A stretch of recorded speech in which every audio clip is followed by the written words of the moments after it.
Hi there, welcome back to the YouTube channel. I'm back again with yet another legendary creature from the main set of Bloomborough that I've turned into a commander deck. And today, it's Glarb, Calamity's Augur. Black, green and blue for a 2/4. Frog Wizard Noble. A mythic rare, just if it makes any difference. Has Death Touch. And we can look at the top card of our library at any time. And we may play lands or cast spells with mana value 4 or greater from the top of our library. And we can tap it to surveil too, so we can get through all those low casting cost things we don't need later on in the game. Fun card, definitely different. I did think about trying to do more of a frog tribal thing, but I didn't think most of the frogs that are available at the moment aren't 4 mana or more, and I really want to be able to just play the stuff off the top of my library and go that way. But we have got a few frogs in, and this is what today's deck looks like. So, at the beginning, creatures. We have a few creatures. We have some that ramp and then we hit a lot of 4-drops. So bear with me. So first creature, Bird's Paradise, followed by one of the new cards from Bloomborough, Iridescent Vine Lasher. It's 1 black, which isn't great. It's a lizard, so it's not a frog. So but it has the Offspring ability, so you can pay an extra 2. So black and 2 is what you really want to think about this. Has a lovely landfall trigger. Whenever a land you control enters this creature deals 1 damage to target opponent. Now, I'm glad it says target opponent and not all opponents, because that'd probably make you a bigger target. But this does kind of like drain your opponent out a little bit, so it does help. Had a bit of fun and had Spore Frog go in, just so we can prevent all combat damage on a turn we might be about to die, assuming we have this in play. Bristling builds in just because it's another one with landfall in it, and I love chucking the +1/+1 counters around. Lotus Cobra's in to help us ramp up a little bit more, along with Poison Dart Frog, which is a frog, and you can give it Death Touch, which can help sometimes, especially because it's got sneaky reach that people forget about. So as long as you've got 2 mana up, you're protected from all those annoying big flyers that you may be facing down with this guy a little bit. Pond Prophet also makes an appearance, just gets a bit of card draw. And then we've got Azusa, Lost But Seeking for the extra land drops, along with Corsair Crucifix. And then we start to hit all our 4 or greater creatures. There are more things coming up that help, so bear with me. Glock Nog the Omnivore went in as well. Whenever a frog you control attacks, mill 3. Whenever a permanent card is put into your graveyard from your library, exile it with a croak counter on it. And you can play those cards and lands from exile as long as they've got the croak counters on it. And Glodnock is still in play. Omniphibian is also in, 1 double green and blue for a 3/3, and you can turn all the other creatures into 3/3 frogs that may be annoying you. Oracle of Muldai hits the 4 mana value as well. Extra land drops, play the top card revealed, etc. Phyrexian Metamorph is also 4 mana. Can copy anything, just make sure you don't copy any of the legendary stuff, obviously. Quandrix Cultivator goes and gets us a forest or an island out of our library. Frog Hemoth. When it deals combat damage to a player, exile that many cards from their graveyard and then put some +1/+1 counters on the Frog Hemoth. And you gain life for each non-creature card exiled this way. So, you know, gets big quite quickly with this deck. Green Sleeves, Marrow Sorcerer, just so we can have some badges running around. And the protection from Planeswalkers and Wizards is sometimes very relevant in this day and age of Commander on MTGO, so it's here. Mole Drifter gives us a bit of card draw. Seedborn Munes means we can untap everything at the beginning of each player's untap step, so yay for us.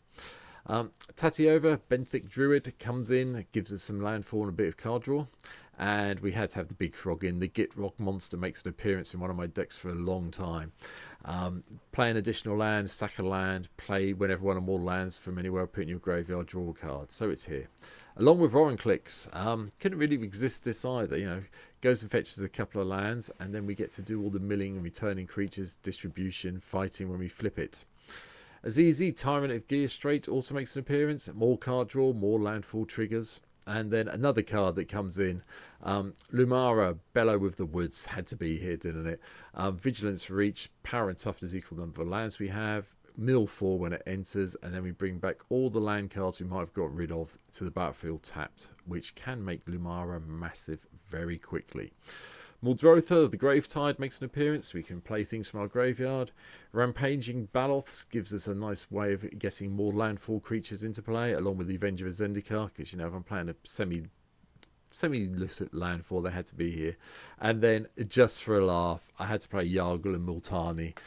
3 double black and green for an 18/6 legendary frog spirit elemental creature. Yeah, it had to be here, didn't it? Couldn't not have it in here. Planeswalkers, just one, just Kiora, Behemoth, Beckoner, just so we can get to the extra card draw when creatures with power 4 or more enter. And then the untap does help occasionally with this deck.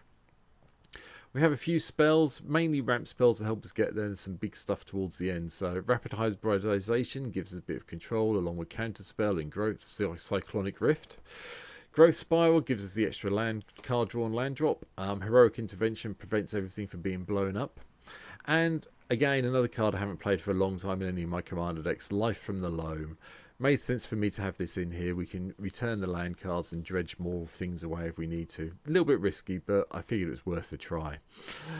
Nature's Law, 3 Visits and Cultivate give us the ramp along with Search for Tomorrow. Toxic Deluge gives us a bit more board control. And then Villainous Wealth, because another card I haven't played for ages in Commander, and it fits the colour scheme, so let's have it in and have a bit of fun. The 4-drop cards at this level, we've got Damnation, we've got Ranger's Path and Sky Shroud Claim to go and find some of the forests in our deck. Big one, Breach the Multiverse. Each player mills 10, then we get to play the cards we want to play basically. And then Emergent Ultimatum. We've got enough mono-coloured cards in the deck and we can exile them. Someone can put one back in our library and then we can play the other 2. Fantastic if you've got a few big creatures left to come out. You know, I'm looking at Avenger of Zendikar, Rampaging Baloths, and Lumara for this, to be perfectly honest, when this goes off. Maybe Voron Clicks, we've already got one out. Artifacts. Ramp is important in this deck. We've got to get there because of all the big casting costs we have. So Mana Crypt, Tantalite, Soul Talisman, Soul Ring, Arcane Signet. One of each of the medallions should give us some more ramp. Then we've got the boots and the boots, well, Lava Spur and the Swiftfoot boots to give the Glarb a bit of protection and give them haste if we need to start surveilling early. And then the Great Hinges here as well. Give us our creatures a bit of a +1/+1 bonus, bit of life and a bit of mana ramp, so we can't complain. Enchantment wise, Exploration for the land drops. Hunter's Tale comes in, again from Bloomborough. Whenever you attack, target attacking creature gets +1/+0 and gains trample to the end of turn. You can see what that's going to be targeting, can't you? After that, we go to Innkeeper's Talent because it gives chucking +1/+1 counters around. I mean, this is turning up everywhere. I think the prices increase rapidly in paper land. But yeah, permanents with counters on them have Ward 1, put some +1/+1 counters on it, then double up the counters if you get to level 3. Yeah, can't fault it. Rhystic Study to give us a bit more card draw and gives all our creatures trample, just in case we need it. Glarb, Utani, I'm looking at you. Rhystic Study, because why not? Sultani Ascendancy just gives us kind of a semi-scry every turn, I suppose, but, you know, or surveil every turn. Whichever way you want to look at it, but yeah, that's here. And then the 4-drop enchantment is just Guardian Project to give some more card draw. The lands kept it very straightforward with all the black, green and blue lands you can imagine being in here. Obviously we have got Reliquary Tower and I have got Temple of the False God, and I know people get upset with me for having them in here, but they are here. Zygothi Triome is also here, and I will point out there are 2 of each basic land in here as well. Mainly, hopefully, because of the Tainted Isle and the Tainted Wood, but we've got enough ways of getting other things in play that are swamps that I'm not going to be overly upset about. And that's it for today's deck. That's my very quick take on Glarb, Calamity's Augur. I'll be playing at some stage this week if I haven't played it already on stream, so please feel free to come down below, follow me on Twitch, come watch me play some of the decks over there. Likewise, if you haven't subscribed here before, I'd really love it if you could help me out and subscribe to the YouTube channel. I'm sitting at 473 subscribers, so thank you to all my recent subscribers. I do appreciate it. Getting that little bit closer, so I'm 27 short of hitting my 500 target for the end of the year. So if you can help out and subscribe, I'd really appreciate it. But for now, that's it from me. I'll be back tomorrow with... we haven't done a mono deck yet, so there'll be a mono deck tomorrow. So take care. Hope you enjoyed it. Hopefully see you on Twitch soon. Bye.